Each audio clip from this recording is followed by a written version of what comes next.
Assalamualaikum warahmatullahi wabarakatuh. Apa kabar anak-anak saleh dan saleha? Ketemu lagi dengan Bu Sita, Bude Sita, Grosmuti Sita di channel Cerita Untuk Anak. Masih melanjutkan cerita Si Mulus Oplet Tua karangan Mbah Uti Surtiningsih WT. Sudah lama ya. Ini bagian bersambungnya belum diceritakan. Jadi hari ini kita akan melanjutkan bagian keempat. Buku ini ada 5 bab dan kita sudah menceritakan 3 bab. Sekarang bab keempat yang akan Ibu ceritakan. Judulnya Merawat Si Mulus. Jadi si Mulus ini oplet tua yang harus dirawat dengan baik, dengan seksama. Karena memang sudah tua sehingga suka mogok. Beni, anak Pak Sumo, mendering-deringkan bel sepedanya. Kring. Dia mau berangkat sekolah. Bu Sumo lalu sambil tersenyum, apalagi? Cepat berangkat, selamat belajar ya Nona. Kasihan Bu, nanti aku gigit jari waktu istirahat. Bau gula dari rumah. Nanti kalau mau digigit, olesi dengan gula. Jadinya manis. Kau lihat sendiri, ayahmu tidak jalan karena si Mulus masih harus dirawat. Jadi ayahnya Pak Sumo tidak bisa mengendarai si Mulus untuk cari penumpang, untuk cari uang. Tabungan harus dipecah untuk membeli onderdil yang perlu dibeli. Ya, dan untuk belanja selama ayahmu tidak narik, tidak jalan. Belum lagi baru-baru ini kakakmu banyak membeli buku-buku untuk ujian, Mas Alvan. Nah, kau kan sudah sarapan, tidak perlu lagi kan uang untuk bekal? Benik mendering-deringkan bel sepedanya. Kring.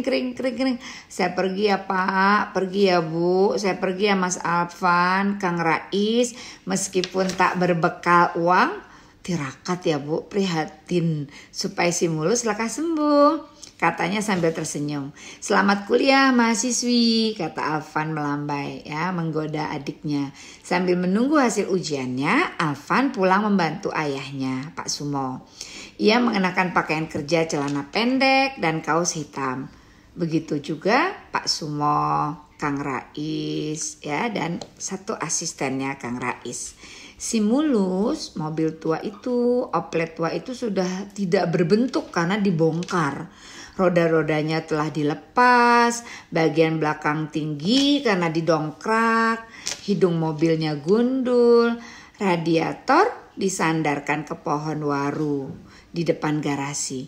Dinamo dicoba.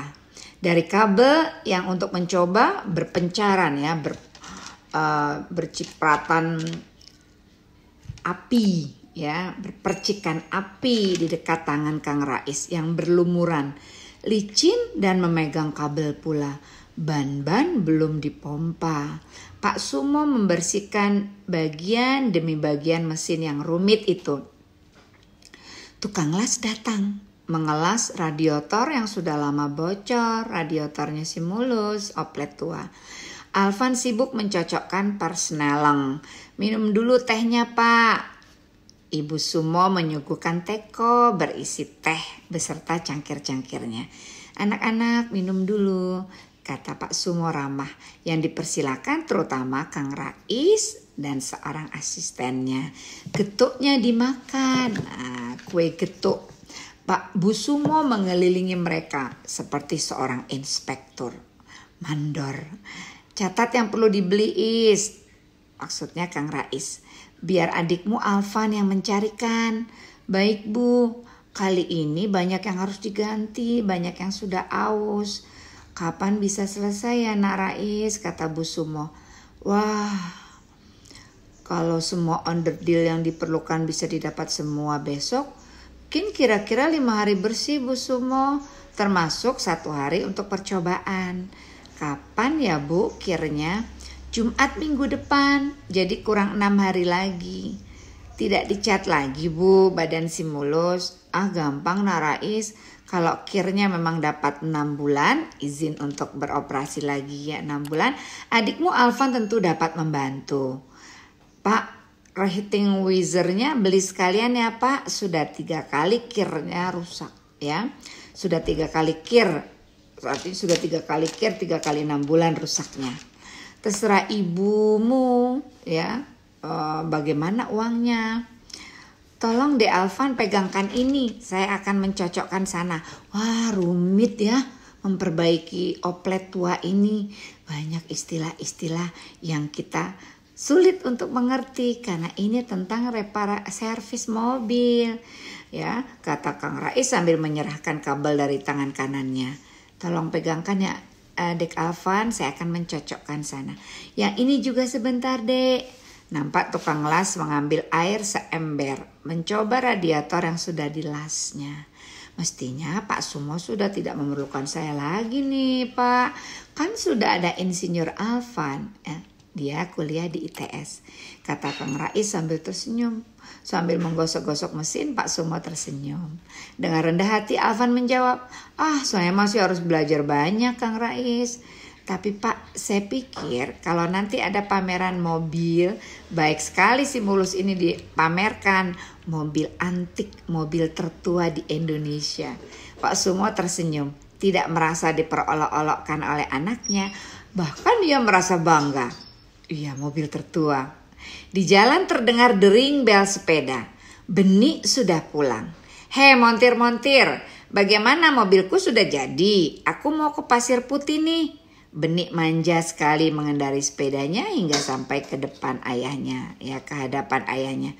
Tidak ke Pasir Hitam aja non, ejek Alvan, seperti warna kulitmu. Hitam juga manis mas, Benik tak mau kalah. Sepedanya dikendarai terus sampai ke dapur. Ayo Benik, lekas ganti baju, bantu ibumu. Orang-orang kerja itu sekarang udah kelihatan lapar. Ya bu, kulihat sudah putih, pucat orang mukanya. Jawab Benik sambil menyandarkan sepedanya. Tidak tahu bahwa kakaknya Alvan sudah ada di belakangnya dan menjentik telinganya. Aduh, teriak Benik. Nih lekas nyambal, teriak Pak Sumo dari depan. Ayahnya senang sambal buatan Benik. Benik senang merasa dipuji oleh ayahnya karena ia selalu enak membuat sambal. Sedap. Kalau Kir dapat 6 bulan, apa hadiahnya untukku bu? Kenapa kamu yang mesti mendapat hadiah? Jawab ibunya sambil memberi garam sayur yang sedang dimasaknya. Aku kan ikut berdoa bu, supaya si mulus dapat 6 bulan Kirnya. Ya, izin untuk beroperasi. Pak Sumo tak berbaju, tampak berkeringat menengok ke dapur. Masak apa hari ini bu? Ya masak apa pak? Mulus kan tidak jalan, jadi jangan mengharapkan ayam. Tapi untung juga pak, karena ada Alvan, saya buatkan juga opor ayam. Alvan menelan air liurnya. Benik tidak usah dikasih opornya bu, opor khusus untuk mahasiswa dari Surabaya. Wah awas mas, kalau gitu jangan ikut ambil sambal buatanku. Iya deh, putri dari Pasir Hitam, sambung Benik mengkal. Ayo gaduh aja, atur piring anak 2, biar lekas makan. Bentangkan tikar saja, makan di bawah supaya mudah, bisa makan bersama-sama juga. Alvan membentangkan tikar, kemudian cepat-cepat ke sumur mencuci kaki dan tangannya. Kang Rais, Kang Suto, makan dulu. Pak, ayo pak, mari makan dulu. Pak Sumo termenung memandangi si mulus. Teringat akan onderdil yang diperlukan oleh Kang Rais dan taksiran harganya. Apakah cukup tabungan Bu Sumo untuk itu ya? Lagi-lagi dielus-elusnya mesin tua si mulus. Ingin ia rasanya menimang-nimang kalau saja mobilnya tidak berat. Pak, makan dulu, Ibu Sumo memanggil. Tidak usah khawatir, cukup uangnya untuk membeli onderdil untuk ongkos Kir. Lihat deh. Lihat kemari. Ibu Sumo menunjukkan sebuah kantong tempat rambut-rambut yang rontok ya kalau habis disisir. Ya. Kalau kau suruh aku membuat cemara, jadi rambut-rambut yang rontok nanti dirangkai seperti itu. Tanya Pak Sumo kesal. Tunggu dulu, jangan marah, kata Ibu Sumo. Ia mengeluarkan rambut itu dari kantong, dibersihkan, kemudian terlihat deh uangnya. Pak Sumo menjenguk ke dalam, ya menengok ke dalam kantong itu. Wah, ada seikat uang tebal. Cukup bukan? Pak Sumo tersenyum. lega. Ia segera mencuci tangannya ke sumur dan kemudian dengan lahap ikut menikmati opor ayam Alvan. Selesai ceritanya. Jadi si Mulus oplet tua yang sangat berjasa harus dirawat agar dia kuat berjalan lagi. Sekian dulu anak-anak, nanti bersambung lagi ceritanya di bagian terakhir, bagian kelima, hari bahagia bagi si Mulus. Apa itu ya? Tunggu ya, nantikan. Assalamualaikum.